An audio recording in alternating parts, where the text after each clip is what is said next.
Hey guys, welcome to Devbhoomi career point. तो कैसे हैं आप लोग? I hope you all are doing well. तो देखिए, उत्तराखंड हाईकोर्ट एआरओ मुख्य परीक्षा हेतु मैंने आपके लिए पत्र लेखन सीरीज शुरू की थी, जिसके पहले भाग में हमने देखा था जियो क्या होता है, यानी कि जियो गवर्नमेंट ऑर्डर, शासनादेश जिसको बोला जाता है हिंदी में। इसके बारे में हमने वहाँ पे चर्चा की थी। इसको लिखने की जो मेथड होती है, प्रारूप क्या होता है, इसका सभी चीज़ें डिस्कस की थी। अब मैं कमेंट देख रहा था इस वीडियो पे, कुछ स्टूडेंट ने ये कमेंट किया था कि आपने बिना प्रारूप लेखन के ही सीधे पत्र लेखन शुरू करवा दिया। तो देखिए, प्रारूप या ड्राफ्ट क्या होता है? किसी भी पत्र को लिखने के लिए जो आवश्यक बिंदु होते हैं या उस पत्र का जो स्ट्रक्चर होता है, कैसे उसको शुरू करना है, बीच में क्या आएगा, अंत कैसे करना है, इन सभी चीजों को ही प्रारूप लेखन कहा जाता है या ड्राफ्टिंग कहा जाता है। कोई अलग से चीज नहीं है वो, ठीक है। इतना समय नहीं है कि हम बिल्कुल बेसिक से सब चीज लेकर चलें। आपको पत्र कैसे लिखना है, मेनली क्वेश्चन ऐसे ही बनेगा कि कार्यालय आदेश किसे कहा जाता है, एक उदाहरण सहित समझाइए। या शासनादेश किसे कहते हैं, जैसे लास्ट टाइम क्वेश्चन बना कि शासनादेश किसे कहा जाता है, शासनादेश का एक एग्जाम्पल पेश करें, किन किन बातों का ध्यान रखें। तो वहां पे जो प्रारूप में किन किन बातों का आपने ध्यान रखना है, लिखने की जो मेथड है उनको आपने ऐड करना है, ठीक है। तो ऐसा कोई भी कंफ्यूजन नहीं है, आप बिल्कुल माइंड को अपना भ्रांतियों से बचाए ही रखें, ठीक है। तो आज हम देखेंगे जो पत्र लेखन का अन्य प्रकार है, कार्यालय आदेश यानी कि ऑफिस ऑर्डर देखेंगे आज। इसके साथ साथ परिपत्र भी देखेंगे। जल्दी से जल्दी में देखिए, इन ऑफिस जो हमारे ऑफिशियल लेटर है इनको कंप्लीट करके अन्य जितने भी फॉर्मल लेटर होते हैं उनको करवाऊंगा आपको, ठीक है। उसके बाद हम ऐसे राइटिंग भी करेंगे और हिंदी व्याकरण के संबंधित महत्वपूर्ण तथ्यों का भी अध्ययन करेंगे जो कि लास्ट ईयर पूछे गए हैं, ठीक है। और साथ ही कोशिश है, इंग्लिश के एजुकेटर हमें 2 जगह मेरी बात हुई है, जल्दी आपको क्लासेस मिल जाएंगी। कोशिश पूरी है, देखिए क्या होता है आगे।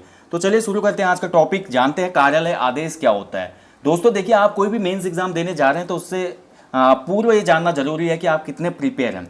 आपकी लिखावट, आपकी जो शैली है, आप कैसी लैंग्वेज का यूज कर रहे हैं, वो बहुत ज़्यादा मैटर करता है। ऐसे राइटिंग हो, लेटर राइटिंग हो या आपका प्रीसिस राइटिंग हो, तो आपको बहुत ही संयम से, बहुत ही मतलब बोल सकते हैं वेट वाले शब्दों से, बहुत ही अर्थपूर्ण शब्दों से अपने पूरे कामों को करना है। यही मेंस को पास करने का एक तरीका होता है, ठीक है। बाकी देखिए, पढ़ाई तो सभी लोग करें, 800 लोग सेलेक्ट हुए, 56 पोस्ट हैं, तो एक का कंपटीशन 15 लोगों से है, ठीक है। तो यहाँ पे आप देख सकते हैं बहुत हार्ड कंपटीशन है। एक एक शब्द की काफ़ी ज़्यादा अहमियत है मेंस एग्जाम में।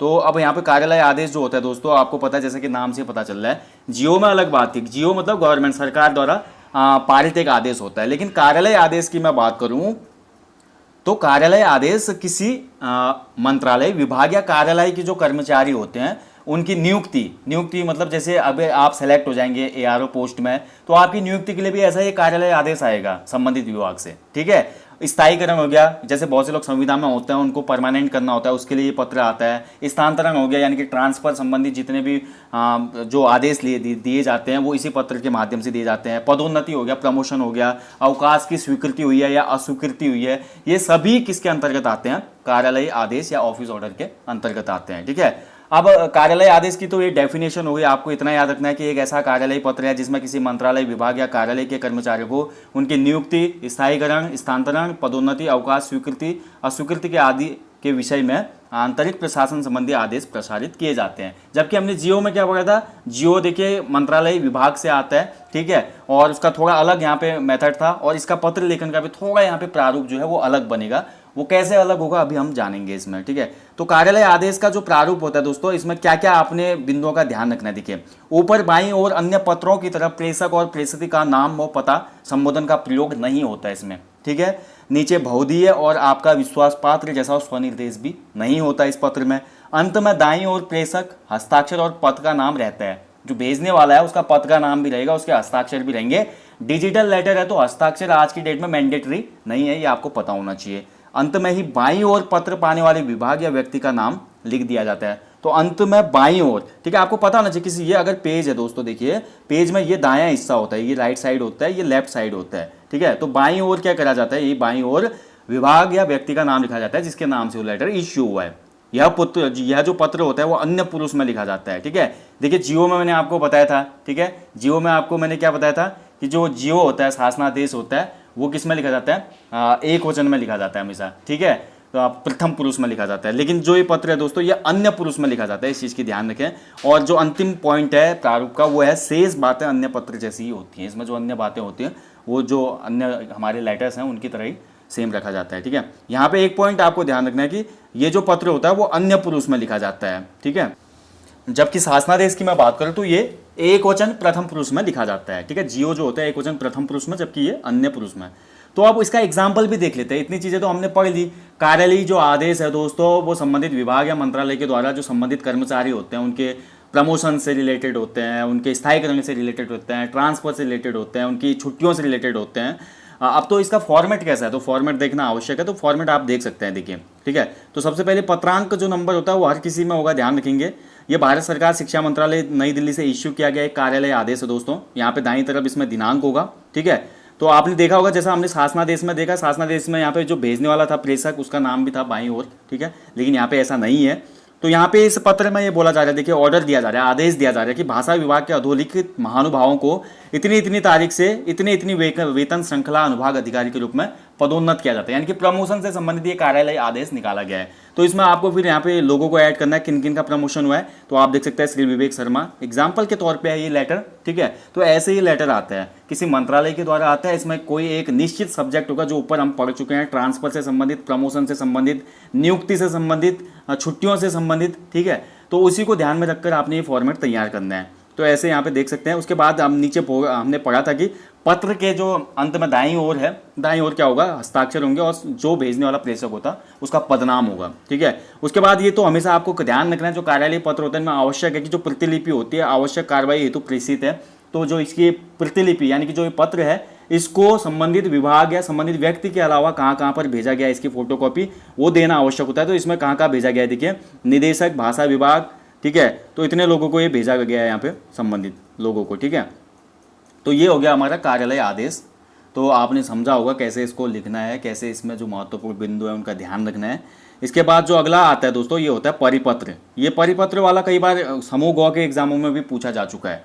एक ऐसा पत्र या कोई एक ऐसा पत्र जिसके माध्यम से एक साथ अनेक मंत्रालयों या अनेक कार्यालय विभागों को सूचना भेजी जाती है, तो इस प्रकार के पत्र को क्या कहा जाता है। ये क्वेश्चन उत्तराखंड ग्रुप सी के एग्जाम में पूछा जा चुका है। तो इसलिए मैं बोल रहा हूँ, एआरओ के अलावा जो अभी यहाँ पे हमारे ग्रुप सी के एस्पिरेंट्स हैं, वो अगर इस वीडियो को देख रहे हैं तो उनके लिए भी महत्वपूर्ण ये सब्जेक्ट है, टॉपिक है, पत्र लेखन, ठीक है। तो परिपत्र क्या होता है, डेफिनेशन आपको समझ में आ गया होगा। जैसे कार्यालय आदेश की मैंने बात की, तो एक निश्चित कार्यालय के लिए होगा। स्वास्थ्य विभाग का है तो स्वास्थ्य विभाग के लिए हो गया है कार्यालय आदेश, शिक्षा विभाग का है तो शिक्षा विभाग के लिए, ठीक है, कृषि विभाग का है तो कृषि विभाग के लिए। लेकिन जो परिपत्र होगा दोस्तों, सर्कुलर परिपत्र, आप समझ गए हैं, एक पत्र के माध्यम से जब कोई एक सूचना या निर्देश अनुदेश एक ही साथ अनेक मंत्रालयों, अनेक कार्यालयों या अनेक विभागों, अधिकारियों, कर्मचारियों तक भेजी जाती है तो उस पत्र को परिपत्र कहते हैं। यानी कि इसको हम सिंपली ले सकते हैं, सर्कुलर मतलब एक मल्टीटास्किंग टाइप का लेटर है जो सभी डिपार्टमेंट, सभी जितने भी मिनिस्ट्रीज हैं उनको एक साथ भेजा जा रहा है, अधिकारियों को, ठीक है। तो ये आपने याद रखना है। तो परिपत्र का जो प्रारूप होता है वो कैसे होता है, तो परिपत्र का प्रारूप आपने याद रखना है। सबसे पहले ऊपर बाईं ओर प्रेषक का नाम, पद, पता नहीं दिया जाता। जैसे कि शासनादेश में हमने देखा,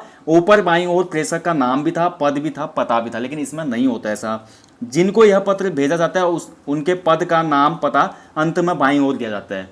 तो जिनको भी ये पत्र भेजा जाएगा, परिपत्र को जहां पे भी भेजा जा रहा है, तो उनके पद का नाम, पता अंत में बाईं ओर होगा। अंत में बाईं ओर मतलब यहाँ पे, ठीक है। कई बार ज्ञापन, कार्यालय ज्ञापन परिपत्र का रूप ले लेते हैं। इस पॉइंट को ध्यान में रखें दोस्तों। अभी हम आगे पढ़ेंगे ज्ञापन क्या होता है, कार्यालय ज्ञापन क्या होता है। तो ज्ञापन व कार्यालय ज्ञापन भी परिपत्र का रूप ले लेते हैं कई बार, ठीक है।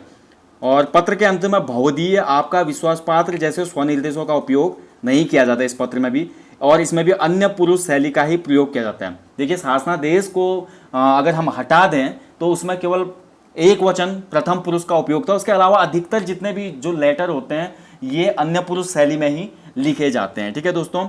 कभी कभी प्रेषक का नाम, पता और सेवा में लिखकर प्रेषित का पद एवं पता तथा संबोधन भी किया जाता है। कभी कभी होता है ऐसा ऑकेजनली। एंड कुछ परिपत्रों में पत्र का विषय भी लिखा जाता है। वैसे पत्र का विषय जरूरी है, वो कुछ परिपत्रों में नहीं। वैसे परिपत्र में भी जो हमारा सब्जेक्ट होगा, जो मेन सब्जेक्ट होगा, वो जरूरी है लिखना कि क्यों ये फॉरवर्ड किया जा रहा है, ठीक है। तो ये हो गया परिपत्र दोस्तों, आप समझ गए होंगे एग्जाम्पल के साथ। और देखिए, कंप्लीटली अगर आपको इसको देखना है अच्छे से, तो मैंने आपके लिए ग्रुप बनाया है टेलीग्राम पे, उत्तराखंड हाईकोर्ट एआरओ, ठीक है, मेंस के लिए, जहाँ पे आपको मैं निःशुल्क पीडीएफ दे रहा हूँ। पहले वाले भाग की भी दी थी। तो आप लोग उस टेलीग्राम ग्रुप को ज्वाइन कर लें, ठीक है। लिंक प्राप्त करने के लिए मेरे को व्हाट्सअप मैसेज करें 9760040434। तो मैं आपको जोड़ दूंगा उस ग्रुप पे, ताकि आपकी अच्छी खासी मदद हो पाए जितनी भी मैं कर पाऊँ। तो एग्जाम्पल यहाँ पे दिया गया है परिपत्र का। देखिए सबसे पहले परिपत्र संख्या, यानी कि जो पत्र संख्या होगी उसको हमेशा आपने माइंड में बिठा के रखना कि वहाँ पे आपकी हानि है। समाज कल्याण विभाग, उत्तराखंड सरकार, देहरादून, दिनांक आपका दाईं तरफ आएगा ऊपर, ठीक है। इसके बाद देखिए यहाँ पे परिपत्र में क्या बोला गया, देखिए ये समस्त कॉलेज यूनिवर्सिटी शिक्षा विभाग को गया एक ही साथ, यानी कि शिक्षा विभाग जितने भी कॉलेजेस हैं, जितने भी अधिकारी हैं, जितने भी कर्मचारी हैं, उनको ये एक साथ गया है। देखिए अब समझिए, उत्तराखंड के मुख्यमंत्री ने यह जानना चाहा कि प्रदेश के विद्यालयों, महाविद्यालयों एवं विश्वविद्यालयों में अनुसूचित जातियों एवं अनुसूचित जनजातियों की कितनी लड़कियों को इस वर्ष प्रवेश दिया गया है। आज प्रदेश की शिक्षण संस्थाओं में अनुसूचित जातियों एवं अनुसूचित जनजातियों की कितनी छात्राएं पढ़ रही हैं, विगत 3 वर्षों की तुलना में उनकी संख्या का वृद्धि प्रतिशत क्या है।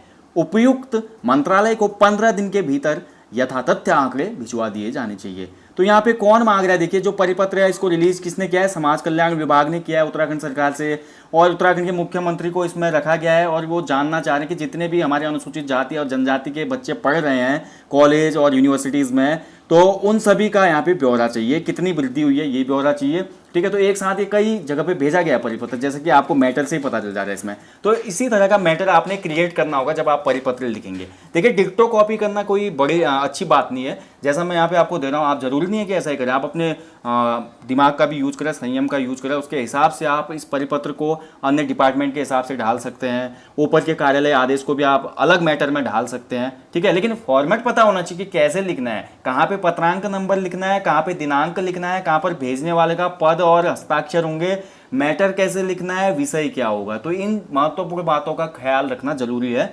ऑफिशियल लेटर लिखने के लिए, ओके। तो यहाँ पे देखिए आप देख सकते हैं दाईं तरफ इसमें क्या बोला गया है, भेजने वाले का पद होगा और यहाँ पे संबंधित विभाग का नाम भी होगा, समाज कल्याण विभाग देहरादून। उसके साथ साथ किस किस को यहाँ पे देखिए किस किस को रखा गया है इसमें, तो नीचे जिन विभागों को इसमें रखा गया है तो वहाँ पे देख सकते हैं आप, निदेशक स्कूली शिक्षा, निदेशक कॉलेज शिक्षा, समस्त जिला शिक्षा अधिकारी जितने भी होते हैं, DEO district education officers and समस्त महाविद्यालयों के प्राचार्य, समस्त महाविद्यालयों के कुलसचिव। तो इनको एक साथ ये लेटर यहाँ पे भेजा गया है, इसलिए इसको परिपत्र कहा जाता है। इतने लोगों को एक साथ ये फॉरवर्ड किया गया है, ठीक है। तो ये था दोस्तों परिपत्र, आप समझ गए होंगे आई होप। अब जो नेक्स्ट टॉपिक आएगा वहां पे अन्य किसी और लेटर की बात करेंगे, तब तक आप लोग अच्छे से स्टडी करें। और कोई भी डाउट क्वेरी होती है तो आप पूछ सकते हैं फेसबुक पेज पे। फेसबुक पेज हमारा देवभूमि करियर पॉइंट के नाम से ही है। और साथ ही जल्दी देखिए आपको देखने को मिलेगा ग्रुप सी का अभी लिंक वगैरह ओपन होने वाला है, तो मेहनत करते रहें। और जल्दी एग्जाम होंगे तो फिर लगातार होंगे, टाइम कम मिलेगा, तो अभी जितना भी टाइम है उसका सदुपयोग करें और बिल्कुल पॉजिटिव रहें। देखिए मैं हमेशा बोलता हूँ कोई भी एग्ज़ाम ज़िंदगी से बड़ा नहीं है। ज़िंदगी से बड़ा अगर आपके लिए वो एग्ज़ाम है तो आपको वो एग्ज़ाम क्रैक करने से कोई भी नहीं रोक सकता। आप बिल्कुल ऐसे जाएंगे त्वरित गति से बिजली के समान कि आप उसको लेकर ही आएंगे या पाकर ही जाएंगे, ठीक है। तो खुश रहें हमेशा और अंदर से कॉन्फिडेंट रहें, क्योंकि कॉन्फिडेंट होगा तभी, कॉन्फिडेंस होगा तभी आप कुछ अचीव कर सकते हैं। सो थैंक यू गाइज, जल्दी मिलता हूँ। और अगर कोई डाउट क्वेरी हो तो पूछ सकते हैं, फेसबुक पेज पे मैसेज कीजिएगा। और साथ ही देखिए बाकी जितने भी महत्वपूर्ण टॉपिक है उनको लाने की पूरी यहाँ पे कोशिश है मेरी। अभी देखिए एआरओ के लिए भी बहुत ज़्यादा मेहनत मैं कर रहा हूँ आप लोगों के लिए, ठीक है। अभी ऐसे राइटिंग में भी आपकी मैं हेल्प करूँगा, तो आप बने रहिए। थैंक यू, अपना ध्यान रखें। जय हिंद, जय उत्तराखंड।